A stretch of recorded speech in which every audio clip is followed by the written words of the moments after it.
اذان دینے کے لیے وضو کرنا ضروری ہے، یا اگر کسی نے حالت جنابت کے اندر اذان دے دی تو اس کا حکم کیا ہے؟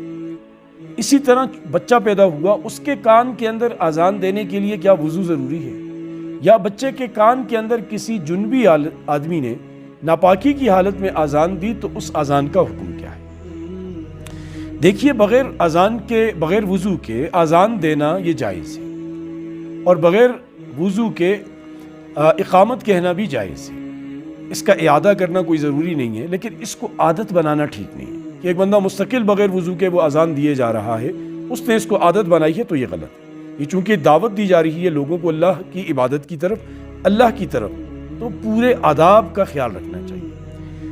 اب دوسری بات کہ ناپاکی اور جنابت کی حالت میں اذان اگر دے تو اس کا حکم کیا ہے؟ علماء نے لکھا ہے، فقہاء نے صراحتاً، کہ اگر کسی نے حالت جنابت میں اذان دی، اذان تو ہو جائے گی، لیکن یہ مکروہ تحریمی ہے۔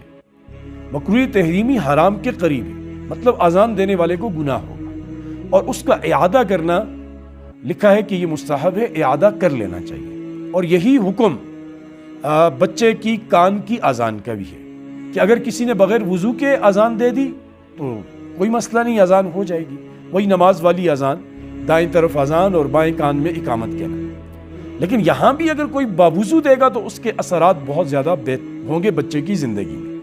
اور اگر کسی جنبی نے ناپاکی کی حالت میں، جنابت کی حالت میں بچے کے کان میں اذان اور اقامت کہہ دی تو یہ مکروہ تحریمی ہے، اس کا اعادہ کرنا مستحب ہے، بلکہ ایسے بندے سے اذان نہیں دلوانی چاہیے، کیونکہ یہ پہلے کلمات ہوتے ہیں جو بچے کے کان میں جا رہے ہوتے ہیں، اور دعوت کے، اور اللہ پاک کی عظمت کے، نبی کریم صلی اللہ علیہ وسلم کی رسالت کی شہادت کے، اللہ کی کبریائی اور بڑائی کے۔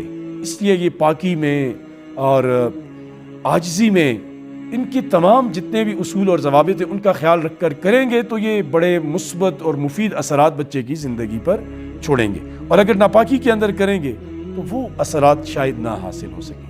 اللہ ہمیں سمجھ کی توفیق نصیب۔